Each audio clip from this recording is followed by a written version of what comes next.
तो guys 8वें episode में हमें दिखाया जाता है कि मेहमान और गांव की बिटिया विधायक की कोठी के पास आ गए हैं घोड़ा खरीदने के लिए। सबसे पहले वो गार्ड को बुलाते हैं और बताते हैं कि हम घोड़ा खरीदने के लिए आए हैं, इसलिए हमें विधायक से मिलना है। तो इसके बाद गाड़ी अंदर जाती है और इसके बाद दिखाया जाता है कि छर्रा बार्गेनिंग कर रहा होता है घोड़े के मामले में, और छर्रा कहता है कि आप घोड़ा शायद नहीं खरीद पाएंगे, आपकी औकात से बाहर है, आपकी गाड़ी बहुत छोटी है। तो मेहमान विधायक के छर्रे से कहते हैं कि बेटा ऐसा है, तो एक नोटों की बंडल निकालते हैं, अपनी वाइफ से कहते हैं कि ज़रा इसके हाथ में नोट दो, और नोट देने के बाद मेहमान कहते हैं कि बेटा इसमें जो पैसे बचे उसको भी आप ही रख लेना, क्योंकि ये पैसा बहुत ज़्यादा है आपके घोड़े की कीमत के से ज़्यादा। इसके बाद सीन में दिखाया जाता है कि विधायक अपने घोड़े से प्रेम व्यवहार कर रहा होता है और उसके बाद बोलता है कि मैं घोड़े को कि मुझे बड़ा दुख है, मैं ये घोड़ा बेचना नहीं चाहता, ये घोड़ा मेरा बहुत ही करीब है। मगर इसके बाद अगले सीन में दिखाया जाता है कि फुलेरा गांव, और फुलेरा गांव में घोड़ा आ चुका है। घोड़ा जैसे ही आता है पूरे गांव में खुशी का लहर आ जाती है, और उसके बाद गांव के सभी लोग मेहमान को ऊपर उठा लेते हैं कंधों पर, और मेहमान की बहुत ही तरफदारी हो रही होती है। इसके बाद सभी लोग घोड़े के साथ फ़ोटो वगैरह खिंचवाते हैं, और घोड़े को लेकर प्रधान कहता है कि मैं इसे पूरे गांव में घुमाऊंगा, ये हमारे गांव की एक बड़ी जीत हुई है, क्योंकि विधायक से लड़ना छोटी मामूली बात नहीं है। इसके बाद उसी टाइम पे भूषण शर्मा घोड़े को देख लेता और पहचान लेता है ये तो विधायक का घोड़ा है, और भूषण शर्मा विधायक को फ़ोन लगाता है और फ़ोन करके कहता है कि छुट्टन तूने ये क्या कर दिया, ये तो विधायक का घोड़ा तूने फुलेरा गांव में ही बेच दिया है। अगले सीन में दिखाया जाता है कि विधायक और छुट्टन बहुत ही ज़्यादा गुस्से में बैठे हुए होते हैं और सोच की अवस्था में होते हैं। इसके बाद विधायक घर के अंदर जाता है और घर के अंदर से अपने रिवॉल्वर निकाल कर लाता है और सभी से कहते हैं कि अब फुलेरा में आग लगाने का समय आ गया। इसके बाद गाड़ियों का काफ़िला चल देता है फुलेरा गांव की तरफ। विधायक की कम से कम 10 से 12 गाड़ियां होती हैं, वो सभी हथियार बंद होती हैं। ग्राम फुलेरा की मोड़ की तरफ चल रही होती है गाड़ी, और गाड़ी जैसे ही अंदर की तरफ चलती है तो गाड़ी के सामने आ जाता है भूषण शर्मा। भूषण शर्मा जैसे ही आता है वो हाथ जोड़कर विधायक से विनती करता है कि अभी ऐसा मत करो, क्योंकि एक बार अगर यहाँ लड़ाई छिड़ गई तो फिर किसी भी तरीके से किसी की राजनीति नहीं चलेगी, और मैं प्रयास करूंगा आपका घोड़ा वापस दिलाने के लिए। तो ऐसे में विधायक बड़ा गुस्सा में आ जाता है और भूषण शर्मा को ही गलेवान पकड़कर कहता है कि मेरा गुस्से का कंट्रोल करना मुश्किल है, क्योंकि अब मेरे जो सबसे अजीज चीज़ थी वो ये फुलेरा गांव के लोगों ने ले ली है, और मुझे वो घोड़ा हर कीमत पर चाहिए। क्योंकि फिर सीन में दिखाया जाता है कि ग्राम पंचायत ऑफिस, और उस पंचायत ऑफिस में भूषण शर्मा सभी को डांट रहा होता है कि ये क्या कर दिया तुमने, विधायक से लड़ाई छेड़ दी। साथ में विनोद भी कह रहा होता है कि ये बहुत ही गलत हुआ, उसका घोड़ा जो है वो वापस कर दो। तो जो हमारे सचिव साहब हैं वो कहते हैं कि अब ये लड़ाई छिड़ चुकी है, और पहली बात यह है कि हमारे गांव के एक व्यक्ति की धमकाया गया है, तो अब लड़ाई नहीं होगी। उधर बम बहादुर भी कहता है कि मेरी इस लड़ाई को ग्राम प्रधान ने अपने सर ले लिए, तो मैं उनके सपोर्ट में हूँ पूरी तरीके से। फिर इसके बाद सीन में दिखाया जाता है कि घोड़े को एक जगह पे रखा जाता है और सभी लोग, लड़ाई छिड़ चुकी है तो सभी अपने अपने हथियार निकालने के लिए चल चुके होते हैं। इधर ग्राम प्रधान भी अपनी दुनाली को ले लेता है, और इधर सचिव भी बांस को पैना कर रहा होता है कि, और उधर साथ में विनोद भी अपने डंडे वगैरह निकाल रहा होता है। इसके बाद सभी लोग तैयार थे, क्योंकि दूसरी साइड से विधायक भी अपनी गनों के साथ मजबूत तरीके से तैयार थे। गांव के सभी लोग जिनके पास जो भी हथियार थे वो सब लेकर आ गए थे, और सभी लोग अपनी जितनी भी दुनाली हथियार जो भी जिसको मिला, उसके बाद ग्राम पंचायत ऑफिस पर आके सभी लोग इकट्ठा होकर इंतज़ार कर रहे होते हैं विधायक का कि विधायक से मुठभेड़ करेंगे। उधर प्रहलाद को तो टंकी पे बंदूक के साथ चढ़ा दिया जाता है, जिससे कि ऊपर से निशाना सही लग सके और किसी डायरेक्ट यहाँ पर हमला किया जा सके। इधर जैसे ही तभी वहाँ पर भूषण शर्मा अपनी कफलिया के साथ आता है एक सफ़ेद फ्लैग को लेकर, और अपनी राजनीति चमकाने की कोशिश करता है कि हम छाती पे गोली खाएंगे। तभी सीन चेंज होता है और सीन में दिखाया जाता है कि विधायक समय का इंतज़ार कर रहा होता है, और जब ज़्यादा समय में कुछ नहीं होता है तो विधायक कहता है कि चलो अब हमले की करते हैं। तभी वहाँ पर इंस्पेक्टर साहब और वहाँ के तहसीलदार डी आ जाते हैं और कहते हैं कि इस तरीके का कोई भी काम मत करो और उसे समझाने की कोशिश करते हैं, मगर विधायक साफ साफ मना कर देता है कि आज तो जंग होके रहेगी क्योंकि मेरा घोड़ा उन्होंने ले लिया। तो इंस्पेक्टर बढ़ जाते हैं फुलेरा गांव की तरफ और ग्राम प्रधान को समझाते हैं कि ऐसी कोई भी गड़बड़ मत करो वरना मार काट ज़्यादा बड़ी हो जाएगी और फिर इसके बाद सभी लोगों को मुझे मजबूरी में बंद करना पड़ेगा। विधायक तो पागल आदमी है, तुम तो समझदार हो।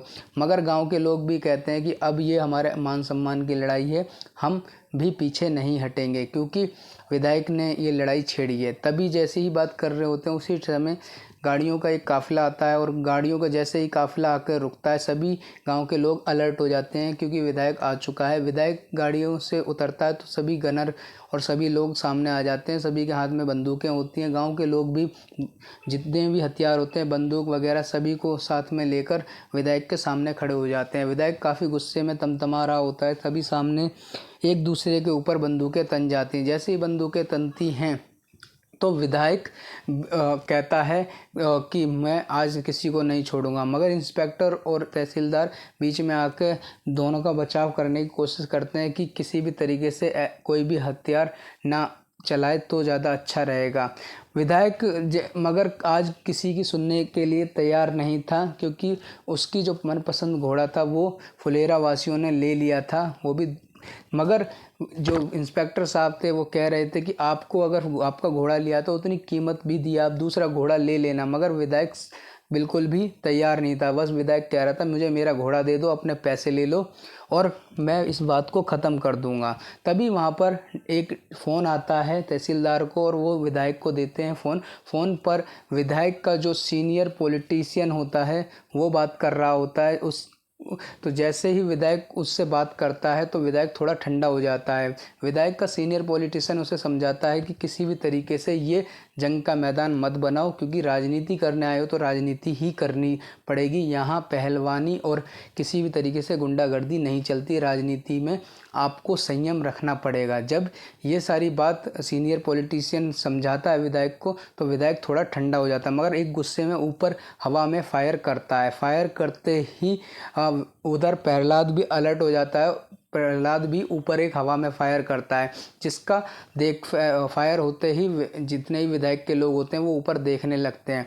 प्रधान भी एक दूसरे के ऊपर दुनाली ताने रहते हैं, मगर जैसे ही विधायक की गाड़ियों का काफ़िला वापस जाता है तो सभी लोग शांति की सांस लेते हैं और एक दूसरे में जश्न मनाने लगते हैं और कहते हैं कि हमने ये जंग जीत ली है क्योंकि आज विधायक वापस गांव में गया है। 15 दिन के बाद का सीन चालू होता है और फुलेरा गांव दिखाया जाता है। फुलेरा गांव काफ़ी हरा भरा होता है और उधर भूषण शर्मा चाय पी रहा होता है विनोद और अपने साथी के साथ और अखबार पढ़ रहा होता है। अखबार पढ़ते पढ़ते भूषण शर्मा सामने देखता है सचिव जी को और सचिव जी मंदिर में अपने पेपर एग्ज़ाम देने से पहले प्रेयर कर रहे होते हैं कि एग्ज़ाम अच्छा जाए। तभी भूषण शर्मा फ़ोन किसी को करता है और फ़ोन करने के बाद इधर सीन में दिखाया जाता है कि प्रधान प्रहलाद और सचिव और विकास जा रहे हैं बातें करते हुए। विकास कह रहा है कि अच्छे से एग्ज़ाम देना, इस बार आपका एग्ज़ाम बहुत अच्छा जाएगा। और लास्ट टाइम अपना जो ये घोड़ा है घोड़े से भी मिलते एग्ज़ाम से मिलने देने से पहले मिलने जाते हैं और उसे खाना खिलाते हैं। इसके बाद बस का इंतज़ार कर रहा होता है सचिव और बातें कर रहे होते हैं कि इस बार तो MBA क्लियर हो ही जाएगा। तभी वहाँ पर बस आने का इशारा होता है और जस्ट बस को आते ही देखता हुए एक दूसरे से बात कर रहे होते हैं और प्रहलाद कहता है कि इस बार तो आप ये शायद इस गांव में ना रहें और तरक्की करके चले जाएं। तभी वहाँ एक बाइक रुकती है और बाइक रुकते ही वो प्रधान पर गोली चला देते हैं। गोली जैसे ही चलती है तो सचिव और विकास और प्रहलाद और प्रधान सब इधर उधर जाकर अपनी जान बचाकर छुपते हैं और जैसे छुपते हैं तो कोई झाड़ी के अंदर जाता है तो कोई कहीं जाता है। वो गोली चलाने के बाद शूटर आगे की तरफ चले जाते हैं और वो एक दूसरे से हाल पूछते हैं। बस का कंडक्टर भी उतर आता है और वो कहता है कि किसी को गोली तो नहीं लगी। जैसे ही वो सभी लोग चारों बाहर आते हैं कि हमें गोली तो नहीं लगी, तभी कंडक्टर बताता है कि भाई वो तो वापस आ रहे हैं जो जिन्होंने शूटिंग करी थी, मतलब कि दोबारा से फायर हो सकता है। तो प्रहलाद सबसे पहले सचिव को धक्का दे के कहता है कि तुम बस में जाओ और हम इधर अपनी जान बचाते हैं और तुम अपना एग्ज़ाम दे कर आओ। जैसे भी करके सचिव तो बस में चढ़ जाता है और बस में चढ़ते ही बस तेज़ी से चल देती है और वो आगे बढ़ जाती है। मगर वो जो शूटर होते हैं वो उनके ऊपर, तीनों के ऊपर गोलियां चला देते हैं। वो अपनी बाइकों को छोड़कर अपनी जान बचाकर इधर उधर भागते हैं। तो जब भागते हैं तो विकास एक कोने में छुप जाता है सभी, और ऐसे लग रहा था कि जैसे कि तीनों आज ये दोनों जो शूटर हैं इन तीनों की जान ही ले लेंगे। प्रहलाद एक घर में छुपा था, प्रधान भी एक घर में छुपा था, और जो विकास था वो एक टेंट में घुसा हुआ था। उसने तीनों को घुसने के लिए कहा, मगर जैसे ही घुस रहे होते हैं तभी उन्हें शूटर पकड़ लेते हैं। दोनों साइड से शूटर घेर लेते हैं और तीनों घेर चुके होते हैं और प्रधान के बारे में पूछते हैं कि प्रधान कौन है। तो प्रधान अपनी छाती को आगे करके कहते हैं कि मैं प्रधान हूँ। तभी विकास को फ़ोन आता है। विकास के फ़ोन पर सचिव पूछ रहा होता है कि हालचाल कैसा है, वहाँ किसी को गोली तो नहीं लगी। मगर विकास झूठ बोल देता है कि हम भी ठीक हैं और अपने घर पहुंच गए हैं, आप अपना अच्छे से एग्ज़ाम दीजिए, क्योंकि विकास चाहता था कि कोई भी टेंशन ना हो किसी भी तरीके की सचिव को एग्ज़ाम देने में।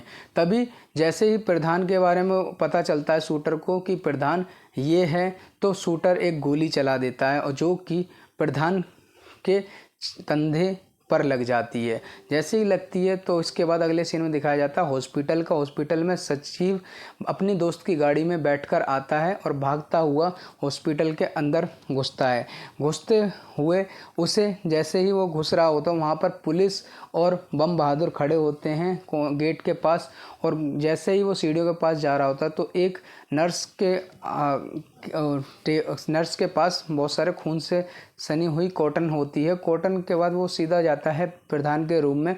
प्रधान के कंधे में गोली लगी थी, मगर अभी होश में नहीं आए थे, मगर खतरे से बाहर थे। सचिव का दिमाग खराब हो जाता है कि इतना बड़ा हमला हो कैसे गया, किसने हमारी टिप दे दी और ऐसी क्या चीज़ है, और सीधा शक जाता है विधायक के ऊपर, क्योंकि वहाँ पर ग्राम प्रधान का चेहरा बिल्कुल मायूस था, विकास मायूस खड़ा था, प्रहलाद मायूस खड़ा था और साथ में रिंकी भी मायूस बैठी हुई थी। वहाँ पर बिल्कुल बहुत ही ज़्यादा रुआना सा माहौल था। विकास सचिव को बहुत गुस्सा आता है और सचिव कहता है अपने दोस्त से चलो गांव चलते हैं। इधर प्रधान को शक होता है कि शायद सचिव किसी से लड़ ना जाए, तो वो प्रहलाद और विकास को भी पीछे से भेजते हैं कि तुम जाकर देखो। अगले सीन में दिखाया जाता है कि सचिव नीचे उतर रहा होता है, बाहर आ रहा होता है हॉस्पिटल के। तभी वहाँ पर एक गाड़ी आकर रुकती है जो कि विधायक की होती है। विधायक उसमें उतरता है। विधायक के साथ भूषण शर्मा और उसका छर्रा और 2-3 अन्य लोग भी वहाँ पर मौजूद होते हैं। वो जैसे ही आते हैं सचिव का गुस्सा फूट पड़ता है और वो कहता है यहाँ अब किसकी जान लेने आए हो। और विधायक कहता है कि मैंने कोई हमला नहीं किया है, अगर मैं हमला करता तो शायद प्रधान बचता ही नहीं। मगर जो उसका गुस्सा था वो पूरी तरीके से, विधायक कहता है कि मैं अब किसी को नहीं छोड़ूंगा। तभी प्रहलाद कहता है कि हटो, मुझे विधायक को मिलने दो प्रधान से। मगर वे होट टॉक होती है। इधर विकास भी सचिव का साथ देता है, और मगर इधर भूषण शर्मा अपनी कटीली बातों से बाज नहीं आता है और वो कहता है कि हो सकता है कि प्रधान ने ही अपने ऊपर हमला कराया हो ग्राम पंचायत का चुनाव जीतने के लिए। जब ये बात सुनता है सचिव और भूषण शर्मा की, तो विधायक का सचिव का गुस्सा फूट जाता है। वो एक ज़ोरदार तमाचा भूषण शर्मा के गाल पर रसीद कर देता है। जैसे ही तमाचा लगता है तो विधायक भी सन्न रह जाता है। इधर विकास और प्रहलाद भी सन्न रह जाते हैं कि ये क्या हुआ, और सचिव भी देखता रहता है। मगर भूषण शर्मा विधायक से कहता है तो विधायक हमला कर देते हैं सचिव के ऊपर। वहाँ पर गुत्थम गुत्था हो जाती है, 2 पक्षों की लड़ाइयाँ होने लगती हैं। उसी दौरान जो विकास है और प्रहलाद है वो भी सचिव के सहारे के लिए साथ में कूद पड़ते हैं और एक दूसरे के ऊपर लड़ाई करने लगते हैं। लड़ाई का पूरा माहौल रहता है। माहौल के साथ साथ जैसे ही होता है सचिव अपनी पूरी ताकत के साथ लड़ाई करता है। विधायक अगर सामने आता है तो विधायक में भी डंडे बजने लगते हैं और साथ में भूषण शर्मा के साथ भी ज़ोरदार लड़ाई करी जाती है। जैसे ही जब लड़ाई